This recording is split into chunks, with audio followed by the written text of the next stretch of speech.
Hey everybody, Sean Bukowski here. Hope you all are having a great week. I'm actually up here in Dallas, but despite that, we're going to talk about Austin a little bit again this week. And we're going to talk about Austin, something that we've talked about a little bit before, but it's such an important issue that you can hardly go out anywhere in Austin without talking about it, and that's the rising housing costs and housing affordability. It's a real issue, and there's a couple of new reports that are out that kind of gave us a little reason to update what we've been talking about. And as a result, I wrote about that and I'm going to talk about that this week.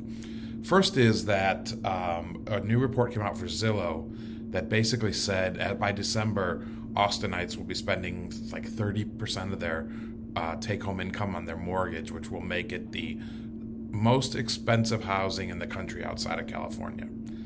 It's not good for us, right? Unless you're going to sell your house and move and leave the area and move to Omaha or something, it's not good for Austinites to have such expensive housing. It's not a great trend. And in addition to that, there was a report in the ABJ this week about how there's some developers that are going to build at least 130 up to like 400 and some residential houses in Taylor, which, if you're familiar with the area, you know that's a little ways away outside of Austin here, but still in central Texas.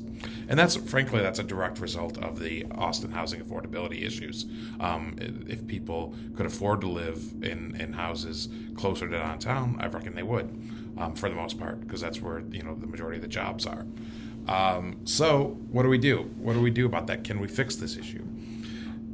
We've talked about this before, as you know, that Austin tried to redevelop or revamp its building code and got stymied by a lawsuit from the neighborhood associations. And as a result, as of right now, they are not allowed to make sort of sweeping changes to the code, which would help with building more density, which is what we need in Austin. I've said that so many times. I feel like I'm just repeating myself over and over, but density is such a huge part of the solution to the Austin affordability issues. Excuse me. So this week, the ABJ kind of polled some city council members, and this is still on their radar.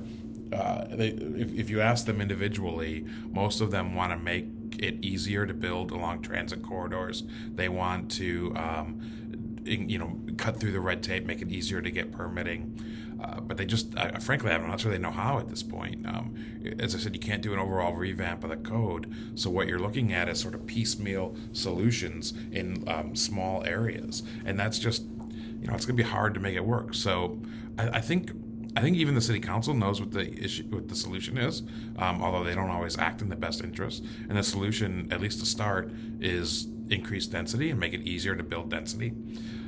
The problem is at this point, how do we do that? And that's something that I'm not sure anybody on the city council knows how to do. But it's going to require some fortitude and some people who are on the dais who are civic minded and want what's best for Austin. And will we see that? Well, I don't know. We'll find out. We'll find out in the next year. If you enjoy these videos, please like the video and subscribe to our YouTube channel. Thanks a lot. Have a good one.